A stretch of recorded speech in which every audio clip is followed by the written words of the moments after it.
이 상태로 앞으로 14일을 더 버틸 수 있을지 도무지 확신이 서지 않습니다. 제로 코로나를 위해 철통 방역을 하고 있는 베이징 동계올림픽 현장에서는 코로나19보다 더 심각한 문제가 있습니다. 바로 음식입니다. 최근 올림픽 참가를 위해 중국에 입국했다가 코로나19 양성 판정을 받은 선수들의 SNS에 불만이 쏟아지고 있는데요. 이들은 베이징에 지정된 호텔에 격리된 상황인데 훈련 장비도 없는 데다 형편없는 음식 때문에 상황이 더 비참하다는 심정을 토로하고 있습니다.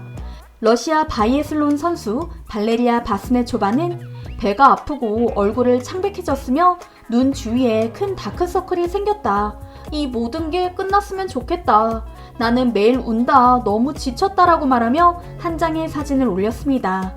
사진에는 삶은 파스타, 오렌지 소스, 감자 몇 알, 채소도 없이 새까맣게 탄 고기가 있었는데요. 그녀는 도저히 먹을 수 없는 수준의 음식이라 파스타만 겨우 먹으며 지난 5일을 보냈다고 합니다. 바스네 초바는 코로나19 증상 때문이 아니라 음식 때문에 체중이 많이 줄어 뼈가 다 튀어나올 정도라고 진술했는데요. 벨기에 스켈레톤 선수 킴 메일레만스도 상황이 마찬가지였습니다. 그녀는 중국 호텔에 격리된 후 코로나19 음성 판정을 받았지만 선수촌으로 돌아가는 것이 아닌 다른 호텔로 옮겨졌으며 이 때문에 자신이 올림픽에 출전할 수 있을지 확신이 서지 않는다는 소식을 전했죠. 말하는 내내 숨을 가쁘게 쉬며 눈물을 흘리는 그녀의 모습은 무척 위태로워 보였습니다. 이 영상이 급속도로 퍼지자 국제올림픽위원회가 즉시 개입해서 그녀를 선수촌으로 들여보냈다고 합니다. 문제는 코로나 양성 판정을 받지 않은 선수와 관계자들을 괴롭히는 것도 음식이라는 사실입니다. 중국은 대외적으로 미식의 국가를 자처하고 있지만 선수촌 식당에서 제공되는 음식은 그야말로 최악의 수준이라고 하는데요. 베이징, 옌칭, 장자커우에 있는 선수촌 세 곳에서 운영 중인 24시간 식당에선 대회 기간 670종의 음식을 제공될 예정이지만 메뉴 하나만이라도 잘 만들라는 비판이 나오고 있는 상황입니다. 대다수 음식이 너무 느끼하고 육류 위주로만 구성된 데다 기름을 많이 써 소화도 제대로 되지 않을 지경이라고 하는데요. 다음은 로봇이 만든 정체 모를 덮밥은 양심이 없었다는 제목의 국내 언론의 기사입니다. 기자는 최고의 컨디션을 유지해야 하는 선수에게 무엇보다 밥이 중요한데도 베이징 동계올림픽은 기본조차 지키지 않았다며 날선 목소리로 비판을 했는데요. 이번 대회는 대회 참가자와 외부를 완전히 분리한 폐쇄 루프이기 때문에 선수촌 식사가 유일한 선택지임에도 불구하고 중국이 자랑스럽게 홍보한 조리 로봇이 만든 밥은 음식 맛이 떨어져 도저히 먹을 수 없는 수준이라고 평했습니다. 오죽하면 맛없기로 악명 높았던 도쿄올림픽 경기장에 놓여있던 땅콩 샌드위치가 간절할 정도라고 하는데요. 기자가 직접 주문해 먹은 점심 식사 메뉴를 함께 보시겠습니다. 55위안, 한화로 1만원 정도 하는 돼지고기 덮밥을 주문했다고 하는데요.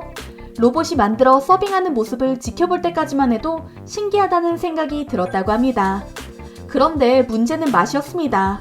눈으로 보기에도 고기향이 턱없이 부족했는데 실제로도 살코기는 얼마 없고 뼈가 절반 이상이었으며 반찬도 짜사이뿐이어서 밥으로 억지로 배를 채웠다고 합니다.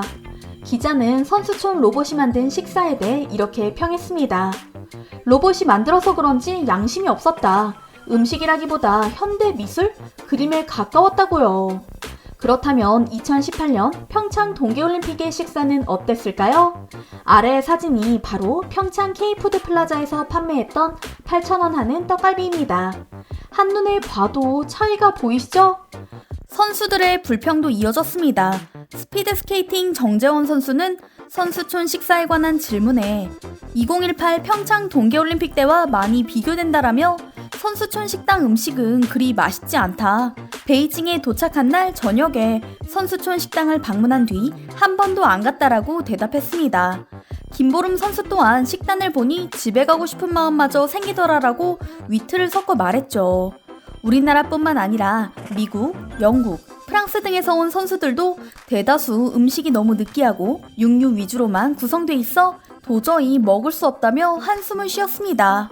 오죽하면 베이징 내 경기장에서 일하는 중국인 자원봉사자들도 베이징 물가를 고려해도 기자들에게 파는 음식이 지나치게 비싼 것 같다며 실은 우리도 음식 맛 때문에 고생 중이라고 외신 기자들에게 귀뜸했다고 합니다. 대체 어떻게 조리하길래 이렇게 엉망인 걸까요?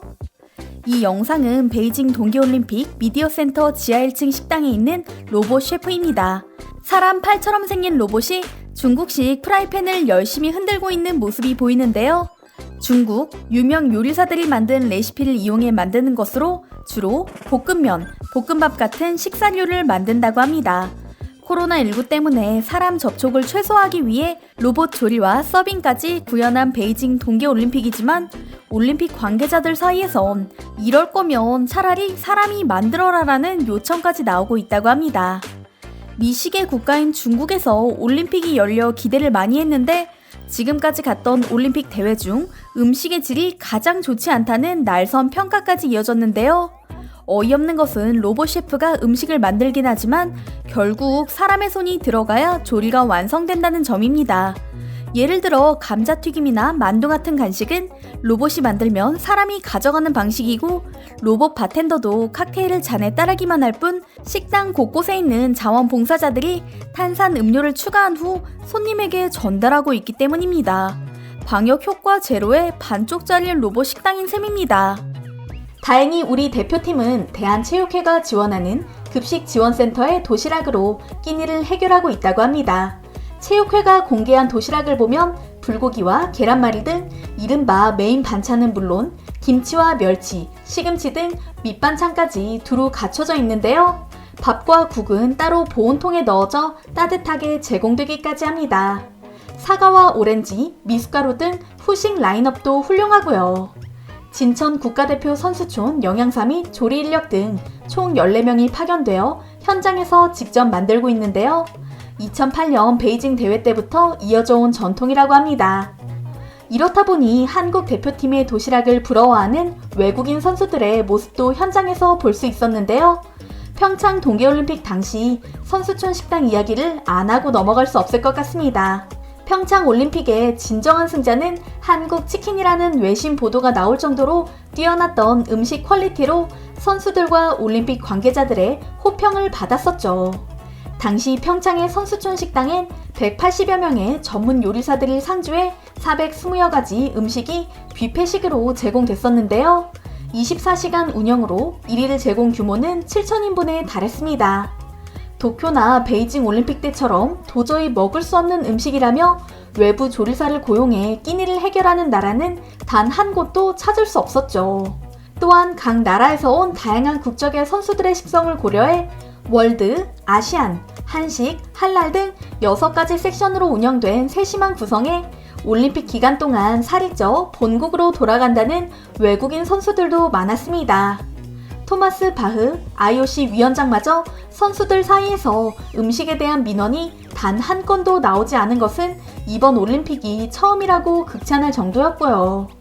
손님 대접은 밥이 기본인데 다른 행사도 아닌 올림픽에서 선수들을 쫄쫄 굶기고 있는 중국과 일본의 모습을 보니 한심하다는 생각만 듭니다.